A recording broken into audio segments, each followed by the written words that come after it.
It was a quiet Friday night. My parents had left town for a wedding and wouldn't be back until Sunday. I was enjoying the silence. No yelling, no chores, just me, a bag of chips, and my favorite video game. Around 6:30 p.m., I got a text from my best friend, Ryan.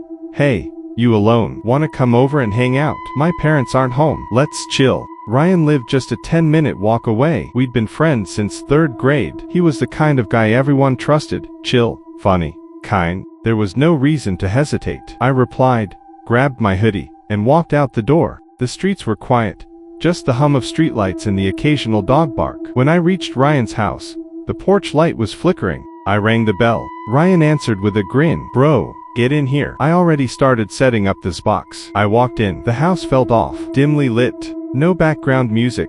No kitchen smells.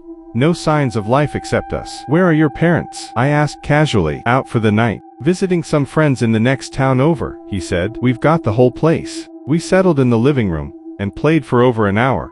Pizza, jokes, and a few rounds of Mortal Kombat. For a moment, it felt like old times. Around 8:15, Ryan paused the game. I'm gonna grab something to drink. Want anything? Sure, water's fine. He disappeared into the kitchen. I waited. 5 minutes passed, then 10. I paused the game, a little annoyed. Yo, Ryan, I called out. No reply. I stood up and walked toward the kitchen. The lights were still dim, and I couldn't see much. As I got closer, I heard voices, whispers. Ryan wasn't alone. I stopped just outside the doorway. His voice was low. He's in the living room. He has no idea. Then a woman, his mom, whispered back, the nif's ready. You know the recipe. Just like the last time. A man chuckled. We'll bleed him first. Don't ruin the meat. My heart almost stopped. Do we have enough carrots? Ryan asked. Doesn't matter. The broth will cover it up. He'll taste just fine. I stepped back, terrified. That's when I saw it.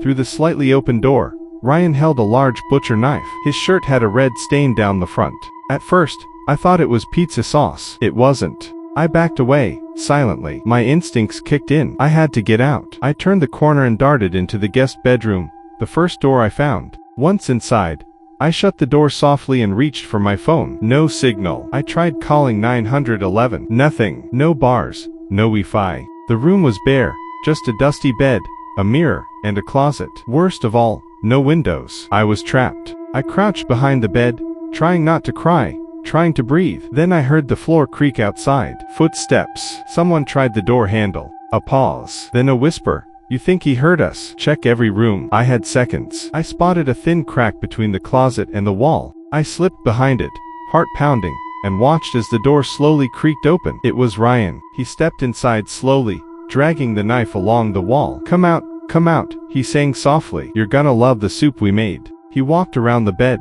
checked under it, then turned toward the closet. I held my breath, praying. Then his dad called from down the hall.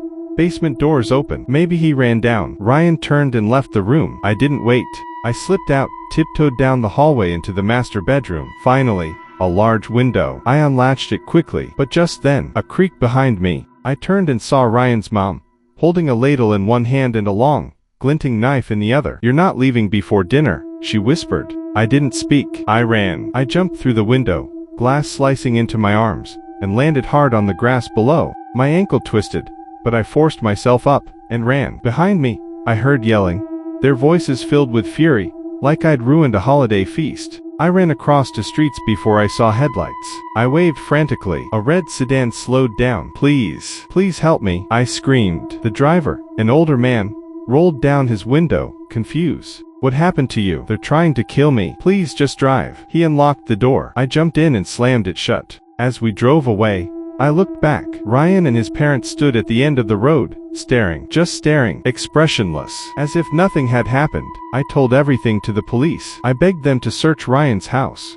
My parents came home the next morning, in a panic after the hospital called them. When officers arrived at Ryan's, they found a spotless kitchen, a clean knife drawer, and a cheerful family. His mom laughed it off. Oh, our Ryan. He could never do something like that. Ryan stood there, smiling, not a trace of blood, not a hint of guilt. He even said, he must be had a bad dream, or hit his head when he fell. No arrests were made. No charges. Just a warning to me about wild imagination. But I know what I heard, what I saw, what I survived. Now I live with deadbolts on every door, and I never, ever trust a friendly smile because my best friend tried to make me dinner, and next time, I might not be fast enough.